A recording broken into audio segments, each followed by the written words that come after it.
அனைவருக்கும் வணக்கம். ஓம் குருவே நமக. ஓம் சுக்கிர பகவானே நமக. ஓம் சுக்கிர பகவானே நமக. ஓம் சுக்கிர பகவானே நமக. அனைவருக்கும் வணக்கம். இன்று பாகம் 27 சஷ்டாசகம் அப்படின்ற ஒரு விதியை பார்த்துக்கிட்டே இருக்கோம்.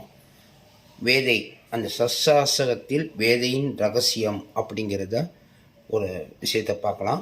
இன்று மிதுன ராசிக்கு எந்த நட்சத்திரம் சஷ்டாசகமாகவும் வேதையாகவும் வரும் அப்படிங்கிறத இந்த பதிவில் பார்க்கலாம். மிதுன ராசி அப்படின்னு சொல்லும்போது இந்த இடத்துல உங்கள் ஜாதகத்தில் சந்திரன் இருப்பார். அதுக்கு வேதை செய்யக்கூடிய இந்த இடத்தில் ஏதோ ஒரு நட்சத்திரம் இருந்தால் வேதையை செய்யும் அப்படிங்கிற விதியை நம்ம பார்க்கறது தான் இந்த வேதையின் ரகசியம் அப்படின்னு. மிருகசீரிடம் 3ஆம் பாதம் 4ஆம் பாதம், அதற்கு 6, 8 வரக்கூடிய ஒரே நட்சத்திரம் அவிட்டம் 1, 2 மட்டும்தான். இப்போ அவிட்டம் 3, 4 சொன்னால் கும்பராசிக்கு போயிடும். கும்பராசியில் இருந்தால் 5, 9 என்ற நிலை வரும். இங்கேருந்து எண்ணி பார்த்தீங்கன்னா 9ன்னு வரும், இங்கேருந்து என்ன 5ன்னு வரும்.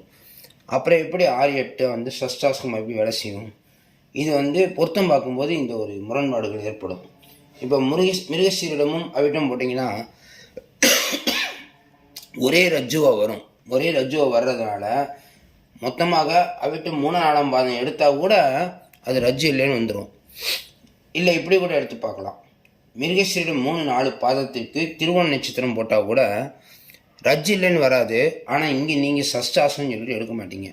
சஷ்டாசகன்றது ஒரு சாப்டர் தனி, வேதை என்பது ஒரு சாப்டர் தனி. அதை கண்டுபிடிக்கிறது தான். இப்போ ஒரே ஜாதகத்தில் சந்திரன் இங்கிருந்து இங்கே ஒரு கிரகம் இருந்தால் அது சஷ்டாசமாக வேலை செய்யும். ஆனால் நீங்கள் எடுக்கக்கூடிய ஜாதகன்றதே வேறு, இந்த ஜாதகன்றது வேறு. இப்போ சந்திரன் இங்கே இருப்பார், அந்த நீங்கள் வரன் அமைக்கும் போது சந்திரன் இங்கே இருப்பார். அது 6, 8 தான் இருக்கும். ஆனால் அந்த 6, 8 பிரித்து பார்க்கக்கூடிய ஒரு சூட்சுமந்தான் சஷ்டாசகத்தில் வேதையின் ரகசியம். சரி, இனி சாப்டர்கள் உள்ளே வந்துடலாம். மிருகசீரிடம் 3, 4 பாதத்திற்கு அவிட்டம் 1, 2 மட்டும்தான். இங்கே அவிட்டம் 3, 4 பாதமாக இருந்தால் 6, 8 வராது. அது வேதையும் செய்யாது, ஒரே ரஜ்ஜு வரும். கொஞ்சம் ஜோதிடர்கள், அனுபவம் வாய்ந்த ஜோதிடர்களை வைத்து நீங்கள் பலன் பார்த்து திருமணம் பொருத்தம் பார்க்கலாம். அப்படிங்கிற விதிக்கு அந்த பக்கம் போயிடலாம். திருவாதிரை நட்சத்திரமாக இருந்தால் நல்லா கவனிக்கணும். ராகுடைய நட்சத்திரம் திருவாதிரை, அதற்கு திருவோண நட்சத்திரம் உங்களுக்கு ஒரே ரஜ்ஜா வரும். ஒரே ரஜ்ஜுவா வர்றதுனால இங்கே பாருங்கள், சிவப்பு கலரில் கொடுத்துருக்கோம். சந்திரன் ராகு, இந்த புதன் கேதை விட்டுருங்க, இது நம்ம கலர் வேறு கலர் இல்லைனால அதே கலர் கொடுத்துருக்கோம். இப்போ சந்திரனுக்கு ராகு, இந்த இடத்துல சந்திரன் ராகு வர்றாங்களா? இப்போ இதே இடத்துல சந்திரனுடைய நட்சத்திரம் அஸ்த நட்சத்திரம் இங்கே வரும். 6, 8 வருதா? இன்னொரு இடம் இங்கே ரோகிணி, இந்த இடம் 6, 8 வருதா? இல்லை, 2, 12 தான் வரும். ஆனால் வேதையாக ரஜ்ஜு இல்லைன்னு வரும் அந்த இடத்துல. சரி, மிருகசீரிடத்து 3, 4 அவிட்டம் 1, 2 மட்டுமும் 3, 4 பாதம் வேதையை செய்யாது. ரஜ்ஜு தட்டுன்னு ஒரே ரஜ்ஜுவாக இருந்தாலும் தாராளமாக வேறு விதிகள்லாம் பார்த்து திருமணம் செய்யலாம். திருவாதிரை நட்சத்திரத்துக்கு திருவோண நட்சத்திரம் ஒரே ரஜ்ஜுவாக வர்றதால் அதுவும் ஜோதிடரை அணுகி நீங்கள் பார்த்து திருமணம் செய்யலாம். இப்போ இன்னொரு விஷயம் இந்த இடத்துல இருக்குது. நம்ம அவிட்ட நட்சத்திரம் தான் நம்ம அதாவது மிருகசீரிடத்துக்கு அவிட்டமும், திருவாதிரைக்கு திருவோணமும், புனப்பூசத்துக்கு உத்திராடம் 1, 2, 3 போட்டிருக்கேன். இது 2, 3 நாளாக மாற்றிக்கணும். ஓகேங்களா? நாளாக மாற்றிக்கணும்.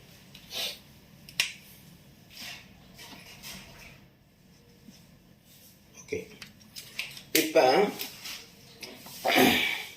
இந்த நட்சத்திரத்தில் ஒரு கிரகம் என்றால், இப்போ உங்கள் நட்சத்திரம் எதுன்னு நீங்கள் பாருங்கள். அந்த நட்சத்திரத்தில் உங்கள் ஜாதகத்தில் இந்த நட்சத்திரத்தில் ஒரு கிரகம் இருந்தால்தான் அந்த சஷ்டாசகமும் வேலை செய்யும், வேதையும் வேலை செய்யும். இதான் சூட்சமாக உள்ள மறைஞ்சிக்கும். மேலே நீங்கள் சந்திரனை வச்சு பார்த்துட்டு நீங்கள் முடிவு பண்ணுவீங்க. உள்ளே என்ன இருக்குன்னு பார்க்கணும். சரி, ரைட், ஓகேங்களா? இந்த நட்சத்திரத்தில் ஒரு கிரகம், இந்த கிரகம் இருந்தால், இப்போ இன்னொரு முறை சொல்லிடுறேன். புனப்பூசம் 1, 2, 3 பாதம் பிறந்தவர்களுக்கு உத்திராடம் 2, 3, 4 பாதம் பாருங்கள். புனப்பூச நட்சத்திரம் குரு, உத்திராட நட்சத்திரம் சூரியன் வந்துருச்சுங்களா?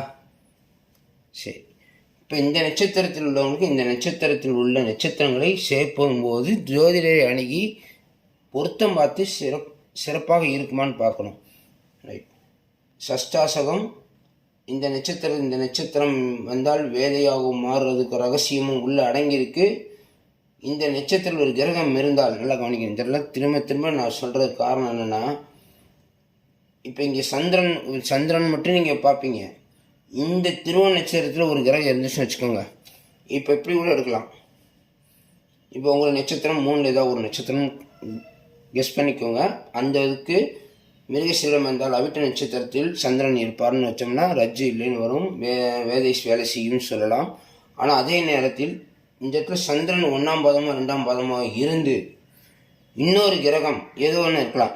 இந்த சூரியன், சந்திரன், செவ்வாய், புதன், குரு, சுக்கிரன், சனி, ராகு, கேதுவில் ஏதோ ஒரு கிரகம் இந்த 1-2 இருந்தால் அப்போ அந்த கிரகமும் வேதையை செய்யும். நல்லா கவனிக்கணும். இங்கே சந்திரன் மட்டும் இந்த சஷ்டாசகமாக வேதை செய்வார்னு நீங்கள் நினச்சிக்க கூடாது. இந்த வேதையை கண்டுபிடிக்கிறது இந்த இடத்துல ஒரு கிரகம் இருந்தால் அப்படின்னு சொன்னேன்ல. இப்போ புதன் இருக்காருன்னு வச்சுக்கிறோம். இந்த 2ஆம் பாதத்தில் அவிட்ட 2ஆம் பாதத்தில் புதன் இருக்காருன்னு வச்சுக்கோங்க. அப்போ மிருகசீர நட்சத்திரத்துக்கு அவிட்ட நட்சத்திரம் மட்டும் நீங்கள் ரஜ்ஜிலையும் சேர்க்க மாட்டீங்க. ஆனால் மறந்து போய் ஆயிலிங் கேட்டு ரேவதி நட்சத்திரம் எடுத்தால் கூட பிரச்சனையை கொடுத்துரும். அதனால தான் இந்த சஷ்டாசகம் வேதை ரகசியம் அப்படின்னு கொடுத்துருக்கோம். கீழே ஒரு வார்த்தை கொடுத்துருக்கோம், பிரச்சனை கொடுக்கும் நட்சத்திரம் உள்ள கிரகம். இங்கே என்ன கிரகமோ என்ன நட்சத்திரமோ அந்த கிரகம் அதன் அதிபதியான இந்த கிரகங்களை நட்சத்திரத்தை தவிர்த்தால் வாழ்க்கை சுபிட்சம் உண்டாகும். இப்போ திரும்ப ஆரம்பத்துலேருந்து வரேன். மிருகசீரிஷ நட்சத்திரத்துக்கு 3-4 பாதத்துக்கு அவிட்டம் 1-2 பாதம் எடுத்தீங்கன்னா அங்கே உங்கள் கிரக பாதசாரம் சொல்லக்கூடிய உங்கள் ஜாதகத்தில் இருக்கும் கிரகத்தை எந்த கிரகம் இருக்குன்னு பாருங்கள். இப்போ சனி இருக்காருன்னு வச்சுக்கோங்க. இங்கே அவிட்டம் 1-2 சனி இருந்தாருன்னா நீங்கள் பூச நட்சத்திரம், அனுச நட்சத்திரம், உத்திரட்டாதி நட்சத்திரம் எடுத்து பொருத்தம் பார்த்து 7 பொருத்தம், 9 பொருத்தம், 10 பொருத்தம் திருமணம் செய்தாலும் 10 பொருத்தம் பார்த்து பத்தாமல் போய் அவர்களுக்கு பிரச்சனை கொடுக்கும் என்பதுதான் உண்மை. அது பிரச்சனை கொடுக்கும் நட்சத்திரத்தில் உள்ள கிரகம் நட்சத்திரத்தை தவிர்த்தால் வாழ்க்கை சுபிட்சம் உண்டாகும் அப்படின்ற விதியோடு இனி அடுத்த பதிவில் கடகராசிக்கு பார்க்கலாம். ஓகேங்களா. பாகம் 27 மிருகசீரிடம் 3-4 பாதம், திருவாதிரை, புனர்பூச நட்சத்திரங்களுக்கு இந்த இடத்தில் திருவாதிரை நட்சத்திரம் இருந்தால் திருவோண நட்சத்திரத்தில் ஒரு கிரகம் இருக்கான்னு பார்க்கணும். அந்த கிரகத்தினுடைய நட்சத்திரங்களை தவிர்க்கணும். இதுதான் ஜோதிடத்தில் சஷ்டாசகம் வேதையை பார்க்கும் ரகசியம். ஓகே, அடுத்த பதிவில் சந்திப்போம். இது போன்ற பதிவுகள் பிடித்திருந்தால் எப்பயும் சொல்கிறது தான், subscribe and like and share. நன்றி, வணக்கம்.